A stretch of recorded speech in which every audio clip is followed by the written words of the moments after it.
Messi വന്നില്ലെങ്കിൽ 2026 UDF വരും. UDF ജില്ലയിൽ വലിയ ഒരു വിജയം, ജില്ലയിലെന്നല്ല സംസ്ഥാന തലത്തിൽ തന്നെ വലിയ വിജയം നേടിയിരിക്കുന്നു. ഇപ്പോൾ PK ഫിറോസ് നമ്മളൊപ്പം ചേരുകയാണ്. വലിയൊരു വിജയമാണ്.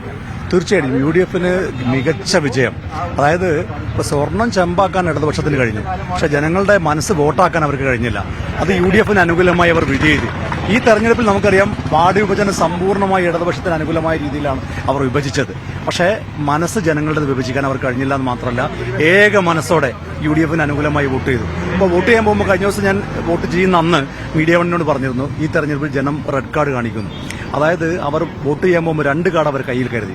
ഒന്ന് വോട്ടർ ID കാർഡ്, മറ്റൊന്ന് LDFനെതിരായിട്ടുള്ള റെഡ് കാർഡ്. അത് രണ്ടും ഈ തെരഞ്ഞെടുപ്പിൽ ജനം കാണിച്ചു എന്നുള്ളതാണ് ഈ തെരഞ്ഞെടുപ്പ് UDFന് അനുകൂലമാകാനുള്ള കാരണം. ഈ ശബരിമലയ്ക്ക് പ്രധാനമായിട്ടും വിഷയമായി മാറി. എന്ത് സംശയം, ഞാൻ പറഞ്ഞല്ലോ, ശബരിമല അയ്യപ്പന്റെ സ്വർണം ചെമ്പാക്കാൻ അവർ കഴിഞ്ഞു, പക്ഷേ ജനങ്ങളുടെ മനസ്സ് വോട്ടാക്കാൻ അവർ കഴിഞ്ഞില്ല എന്ന് മാത്രമല്ല, ആ സ്വർണം ചെമ്പാക്കിയതിനെതിരെയുള്ള പ്രതിഷേധം കൂടി വിശ്വാസികൾ മുഴുവനും, അത് അയ്യപ്പ ഭക്തർ മാത്രമല്ല, കേരളത്തിലെ വിശ്വാസികൾ മുഴുവനും, കാരണം വിശ്വാസികളോട് കാണിച്ചൊരു ചതി, പിന്നെ കഴിഞ്ഞ 9.5 വർഷക്കാലം അവർ ഈ നാട്ടിലെ ജനങ്ങളോട് കാണിച്ച ക്രൂരത, ആ ജനവിരുദ്ധമായിട്ടുള്ള ഭരണം. ഇപ്പോൾ അവസാന കാലം വന്നിട്ട് ചില പ്രഖ്യാപനങ്ങൾ നടത്തിയാൽ, ഈ കിറ്റ് കൊടുത്ത് 2021 അധികാരത്തിൽ വന്നതുപോലെ ഭരണത്തിന്റെ അവസാന നാളിൽ എന്തെങ്കിലുമൊക്കെ പ്രഖ്യാപനങ്ങൾ നടത്തി വീണ്ടും ജയിക്കാൻ കഴിയുമെന്നാണ് അവർ വിചാരിച്ചത്. പക്ഷേ കേരളത്തിലെ ജനങ്ങളെ അവർ അണ്ടർ എസ്റ്റിമേറ്റ് ചെയ്തു. അവർക്ക് നല്ല രാഷ്ട്രീയ ബോധമുണ്ട്. ഇനി അവരെ കബളിപ്പിക്കാൻ കഴിയില്ല. ഒരിക്കൽ ചക്ക വീണ് മുയൽ ചത്തു, പക്ഷേ എല്ലാ കാലത്തും ചക്ക വീഴുമ്പോൾ മുയൽ ചാവില്ല എന്നുള്ളത് ഈ തെരഞ്ഞെടുപ്പിലൂടെ CPM അവർ ബോധ്യപ്പെടുത്തി. മുനവറലി തങ്ങളോട് നമ്മളൊപ്പം ചേരുകയാണ്. ഒരു ഭരണവിരുദ്ധ വികാരം ഇവിടെ നേതാക്കളും ഫിറോസൊക്കെ പറഞ്ഞതുപോലെ ഒരു ഭരണവിരുദ്ധ വികാരം ഇവിടെ ഇങ്ങനെ അന്തരീക്ഷത്തിൽ കെട്ടി നിൽക്കുകയാണ്.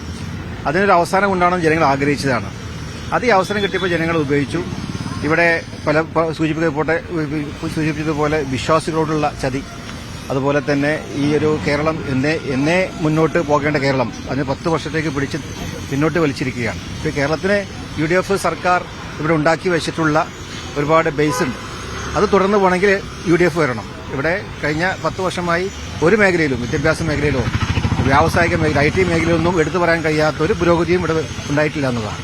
അപ്പോൾ അങ്ങനെ അതുപോലെ തന്നെ ഇവിടെ BJPയും CPM തമ്മിലുള്ള പല അണ്ടർസ്റ്റാൻഡിങ്ങുകൾ നേരത്തെ പല സംഭവങ്ങൾക്കൊക്കെ ഉണ്ടായിരുന്നു. അപ്പോൾ അതൊക്കെ ജനങ്ങൾ മനസ്സിലാക്കി. ജനങ്ങൾ ബോധമുള്ളവരാണ്, കേരളീയർ സാക്ഷരതയുള്ളവരാണ്. അപ്പോൾ അതുകൊണ്ട് തന്നെ അങ്ങനെയുള്ള ഒരു ജനം ഇനി ഒരിക്കലും UDFനെ കൈവിടില്ല.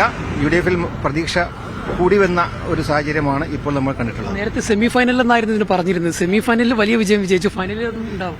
സെമിഫൈനലിൽ വലിയ വിജയം, ഫൈനലിൽ ഒരിക്കലും ഉറപ്പായി വിജയിക്കുന്നതാണ്. ഇത് തന്നെ നമ്മുടെ ഫൈനലും സെമിഫൈനലും ഒക്കെ ഒന്നിച്ച് നമ്മൾ ജയിച്ച പോലെയാണ്. കാരണം ഇനിയുള്ള ഒരു ദിനങ്ങൾ UDFന്റെ ദിനങ്ങളാണ്. ഇത് ഈ ഒരു തെരഞ്ഞെടുപ്പോട് കൂടി നമ്മുടെ UDFന്റെ നിയമസഭാ ക്യാമ്പയിനിങ് തുടങ്ങി കഴിഞ്ഞിരിക്കുകയാണ്. മെസ്സി വന്നില്ലെങ്കിൽ 2026 UDF വരും.